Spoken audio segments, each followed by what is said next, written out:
I'm making this video because I had no idea about ovulation test strips, and it's such an easy thing, such an inexpensive way to make yourself feel more comfortable when you're really trying to conceive.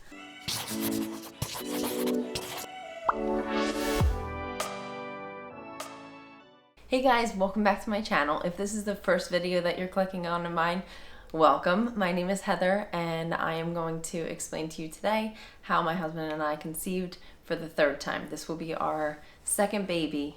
We just recently had a miscarriage in August. It's now November, and I just wanted to share with you how we got pregnant so quickly after. We have a son. His name is Cole, and he is about to be 15 months old, and he is sleeping right now. So that's why I'm trying to be a little bit quieter, because I can never find time to do these videos, and I really want to do them. The number one thing that I am really excited to tell you guys about is ovulation test strips. So this is the brand that we used. It's Ovulation Pregnancy Combotic Test Strips LH Surge PREGMATE. I think PREGMATE is the name of this brand. I'm gonna link it below for you guys, but this comes with 50 ovulation strips and 20 HCG strips. So when your LH surge happens and then you do the deed and you think you might be pregnant, you have 20 little strips, and this is very affordable. So I would highly suggest to get the cheaper ones on Amazon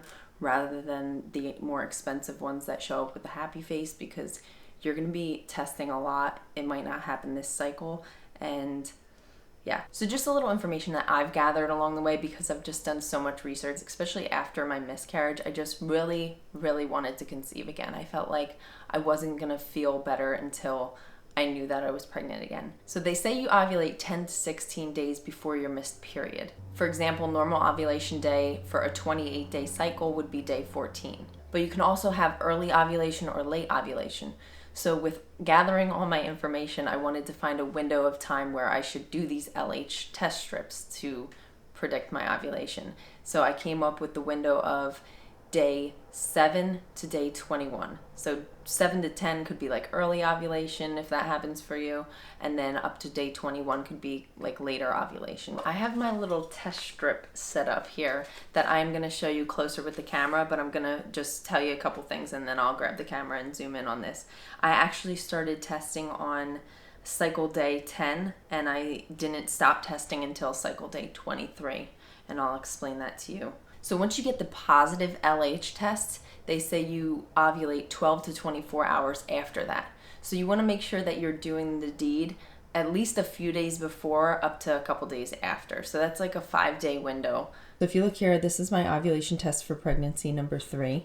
I started testing on cycle day 10, which was 10 to 19, and I was testing in the morning mostly. So for a positive test, the line has to be just as dark as the control line. So as you can see, around day 20, 21 is when I started getting my positive. So if it's like a little faint according to the control line, that's a negative. Whereas right here, you can see that it is definitely equal. So this was day 21 in the morning. And then, so once I thought that ovulation was approaching, I was testing in the morning and the evening. Right here, it looks like around day 14, it was almost positive. So we did do it before and after that time period, just to be safe. But then for some reason, I just kept testing because I didn't feel like I ovulated. So another thing that I really paid attention to when we were trying to conceive was cervical mucus. They say that your cervical mucus changes, like your discharge changes to like an egg white consistency. So it's like a raw egg white, how it's sticky, and it's like, they say if you get it on your fingers and you go like this, it should like attach between both of your fingers, and like very slippery down there. Like you could definitely tell that it's time. When I had that little darker of a line around day 14, I didn't really feel anything down there, so I was like unsure. And then approaching around day 20, 21, I felt those changes in the cervical mucus, and then of course the tests were positive.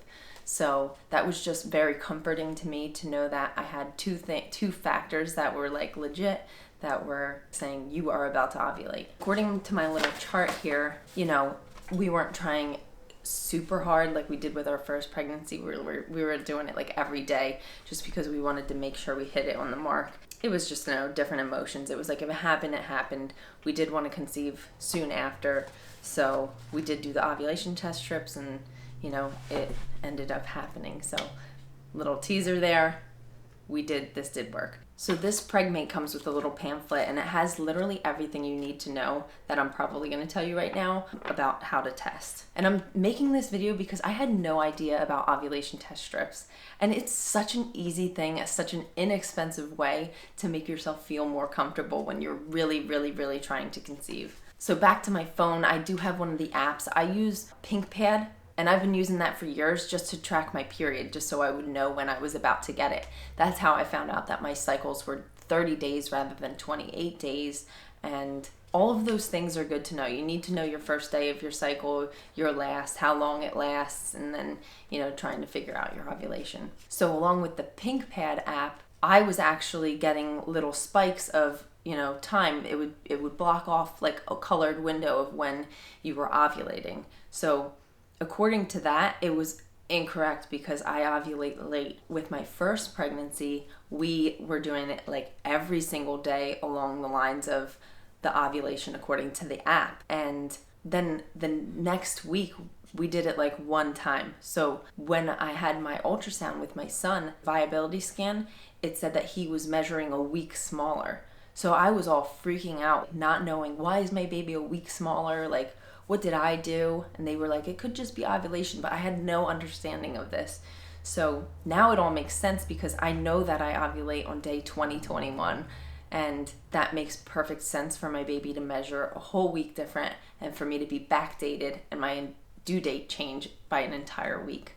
So going into this, especially after a miscarriage, I'm telling myself, okay, according to last menstrual period, I am this far along.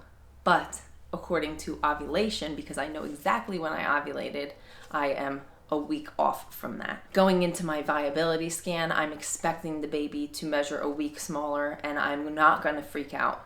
And I hope that this helps me. And if you want to follow my videos and tag along for this journey to see how this pregnancy goes for us, make sure to subscribe down below. And a couple other things that I wanted to tell you from reading this. So this says that any time is ideal for testing with the LH strips, but the ideal time for testing is in the afternoon, though testing might take place from anywhere from like 10 a.m. to the early evening hours. So this is asking, how long should you continue to perform the test? It says at least 5 days or until the LH surge has been detected. So for me, it was comforting to go a little bit further than what I knew was the LH spike, because then I knew that I saw the dark line and then I saw it dip off again. So I was like, okay, that's my time. So this is also asking, once you see a positive result, when is the best time for intercourse? This is saying that ovulation is most likely to occur 24 to 48 hours after you get the LH surge positive. And it's advised to have intercourse at that time. For me, after doing some research, I've read that sperm can live inside of you in your tubes and everything for up to 5 days, whereas your egg is only fertile for like that 12 to 24 hour window. So if you do it before you ovulate, then the sperm can be right there waiting for your egg to drop. So in my head, that's why we had to do it before, during, and after, because it just makes sense.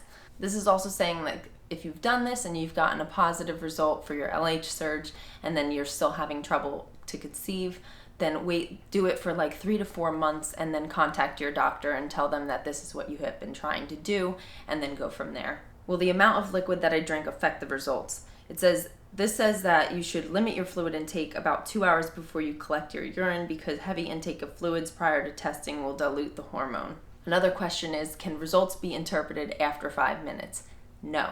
As you can see, my results still held the positive, but when you're actually doing it, you should not be reading your results after the 5-minute mark. Most likely a positive is not going to change negative, but a negative could progressively change and start to look like a positive. So that's why I think on my paper, when I look back, it looks like it may have been positive during that day 14 mark, but it actually wasn't, because in real time when I was testing, it was not positive. So this is suggesting to test 11 days after your first day of your last menstrual cycle. I started testing around day 10, so kind of close. I just wanted to really be sure. And I don't know if I really explained what the LH surge is. It's a luteinizing hormone that is released in your body, and once that happens, that triggers the egg to release. So that's why they say once you get that spike or that surge, which is that positive result on your LH test strips, that ovulation is going to happen shortly after. If you're at home and you get a positive result and your husband's not going to be home until the nighttime, it's okay. Most likely you'll catch it, but do what we did. Do it a little bit before, during, and then after the surge. So my camera actually just died. I don't know where I left off, but if you have any questions, leave them in the comment section below and I will definitely try and get back to you on that. But we are very excited to share the rest of our journey with this pregnancy, and I wish you the best of luck. Don't forget to click the subscribe button down below and click the little bell if you want to get updates of when I post my new videos.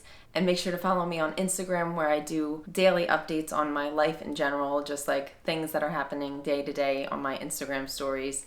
And definitely looking forward to what's to come for us.